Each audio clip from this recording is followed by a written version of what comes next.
Hindi ba nakakasira sa fasting kung katabi mo yung asawa mo, tapos naglalambingan kayo?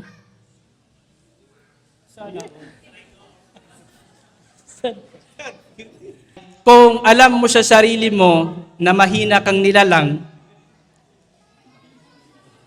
pag nandyan na yung mapagkakataon, hindi mo na kayang makawala dyan, iwas-iwas ka na lang sa lambing-lambingan na yan kapag kayo ay nag-aayuno.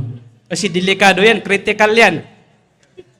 At nabanggit ni Ustad na ito yung pinaka malala sa lahat ng mga nakakasira sa pag-ayuno kapag may nangyari sa inyo ng inyong asawa sa kalagitnaan ng pag-aayuno. Hindi biro po yung sisingilin sa iyo ng Islam doon. So, para sigurado ka, kung alam mo sa sarili mo na mahina ka, hindi mo makontrol yung sarili mo, pag nanasa mo, lumayo-layo ka sa paglalambingan na yan. Keep distance. Pero kung kaya naman kontrolin, okay, kaya mo, alam mo sa sarili mo na kaya mo yang kontrolin, hindi po yun nakakasira as long as walang nangyayari. Kung lambingan lang, ipagpalagay natin, mayroon ng nangyayaring halik, basta't wag lang yung kissing na may laway na nakakasira na yun kasi foreign object na yung laway ng misis mo eh. Sabi nga ni Ustad, pag may makapasok na foreign object yan, panigurado, sira talaga yung ayuno. Yung laway ng partner mo, foreign object yan. Kapag pumasok yan, sira ang ayuno mo, automatically yan. Okay?